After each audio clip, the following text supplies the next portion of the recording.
Hello, guys. I am Shane Davis, 20-year comic book veteran. I'm here with Yanzi Lynn, and today is the day we are talking about a lot of creators fighting over who created Wolverine. You would think this wouldn't be an issue.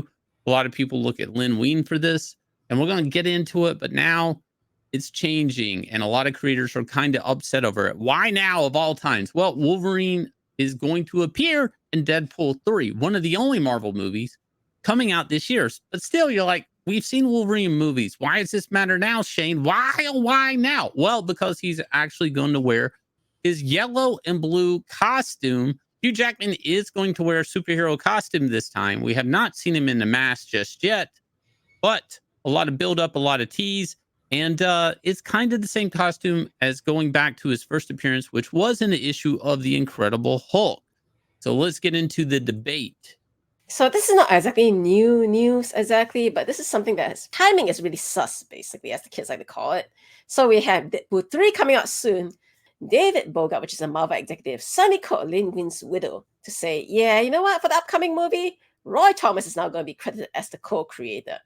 Now, Roy Thomas is an editor on the book when Wolverine debuted. Typically, creator credit goes half to the writer, half to the artist who drew the character or designed the character first. That's how it usually works. But for some reason, they suddenly want to cut an editor into this.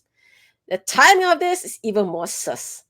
It seems like Roy Thomas and his manager, John Cimino, decided to try and claim that, yeah, I co-created Wolverine. He even wrote a blog post and it was titled, Weapon X Explained. Wolverine co-creator reveals the truth behind his origin. And that was several months after Lin Wein died. Oh, nice, really nice timing. So after that happened, he basically claims that I came up with the origins, saying that he should be Canadian. I suggested a name, therefore I'm the co-creator. Like, okay. Now for people to say, well, it's actually John Romita Sr. should be sharing co-credits. Thing is that John Romita Sr. though has this role in the company where he's basically a staff employee, someone who is paid a salary to work. He was for art Marvel. director, kind of like, and designed a lot of characters such as Punisher, Black Widow. But one of them was a sketch of Wolverine, basically, that would have been handed off to artists to draw. And again, this is the kind of what I call cat whisker mask. So in that way, when you have someone on the company's payroll designing that character, typically they don't receive the credit for it. They don't get paid for it because they're already being paid a salary to design things. I want to touch base on this real quick from being a creator, and I've created tons of characters at DC Comics, a lot of the Red Lanterns and stuff like that. And I do have equity and royalty in those. If they appear in something, I do get payment, whether it's a cartoon, a Lego toy, or something like that. The way this works and what it looks like on paper for the company is when an editor is assigned to a book, that is the company's position and influence on the book, therefore the characters. Now, if you happen to be able to hire an artist like Jim Lee or John Romita Sr. in this instance, and they do a design, it is arguable that the company then owns that character, like they have a stake in. This is an ideal situation for a mega corporation trying to own characters, even though creators work on them. And that's going to come up later in this video, just to kind of explain that part. So hang on, honey. You're trying to tell me that Roy Thomas actually decided to claim credit, not just to get a part of the change for whenever Wolverine appears somewhere, but also to help Marvel stick their claim on Wolverine? No, I think Roy Thomas probably is claiming creator credit on Wolverine to benefit himself.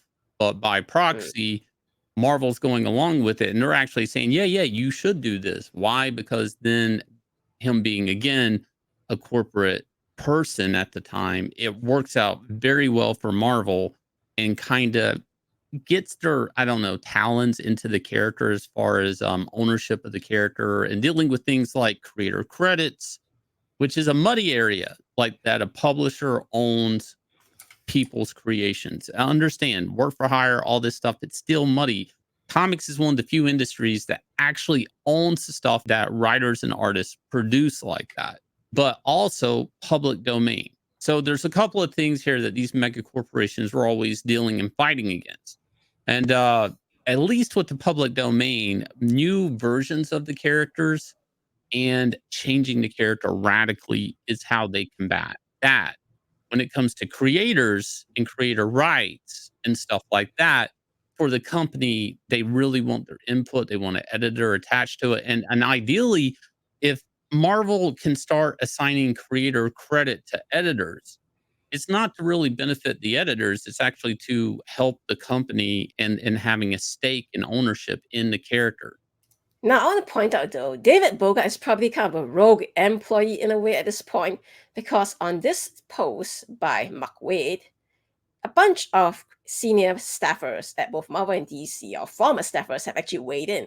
For example, Tom Brevoort here says, creators get the credit, editors get the blame. He's here talking about how staff editors don't get to claim co-creator credit. And Paul Levitz here is also saying, there's always been a rule I believe in. So you have a lot of very senior staffers here trying to contradict David Bogart on what he did. I've dealt with David Bogart before when Marvel was trying to get me to leave DC to go work for them. And I'm not saying anything negative against David, but David is the type of guy that is a company guy and benefits the company. I'm not saying he's a bad guy. I'm also not going to say he's a good guy either. So with this said, it's like David, he's paid to protect the company from creators. Okay. In a couple of ways, with what creators get paid, keeping the rates down. I mean, that's David's game. Well, there's one very popular creator at Marvel who is not happy with what he's been hearing. Rob Liefeld says, folks, let me tell you that Christine Validar, the widow of the late great Len Wein, contacted me last Monday to share the Wolverine news. I was immediately distraught and terribly upset. I've been simmering ever since. I received 100 requests in the last 24 hours to weigh in on the matter, and I will. Believe me, it's coming. I just need more time to settle.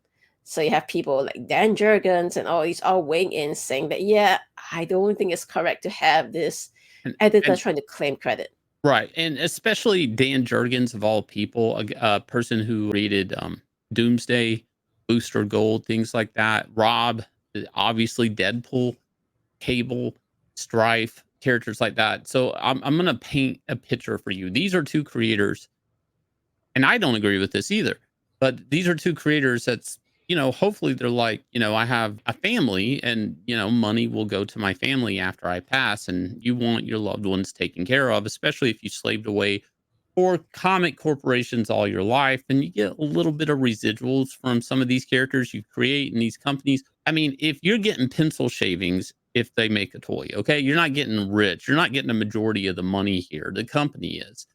So get this like little bit coming in for giving a lot to a mega corporation. The last thing you want is this to happen to you. Do they all care about Len Wein? Maybe, but I'm going to say they actually are fearful that this could start happening across the board. If you start giving the editor in the case there, why stop there? Do it to Rob, do it to Dan Jurgens, do it to every comic creator that's been getting money for comic characters they created. In this case here, Rob had dealt with Marvel trying to change the name of Cable, Deadpool, and X-Force to keep from paying him any type of money on, just by changing the names of the characters and the costumes radically. So will the company, could they screw creators over, even if they're destroying the character? It seems like they've tried before in the past. And, corporations are greedy, guys. And corporations don't care about people. They don't care about creators. They don't even care about art. They just care about money and higher profits every quarter. And if they could take away the pencil shavings they give to Rob, they would. So would they stop there with everybody going to Dan Jurgens, myself, Rob? No, they would go ahead and give every editor on those books creator credit. Doesn't matter what they contributed. If anything, they were just an editor assigned to the book. Maybe they were just shuffling your invoices and making sure you got paid. Maybe they were super hands off. Well, we need to give them creator credit. Why? Because you love the editor? No, because it helps the company. If you guys will, please look down below, hit like, subscribe, ring the bell for notifications. Also, creator rights and creator books. Please check out Axcend, getting ready to hit $111,000. This will be our next book. Our next book that goes to print. And I hope you guys like it. Inglorious Rex 2 is at the printer right now, so we'll keep you guys updated about that. I'll leave you guys with a trailer for this smash hit comic, Axcend Level Up. I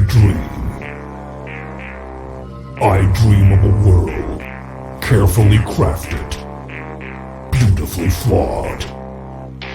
This is Axcend.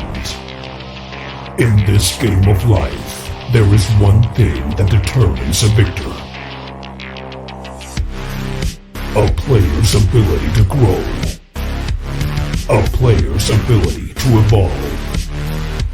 A player's ability to survive. My name is Dog. Choose to play.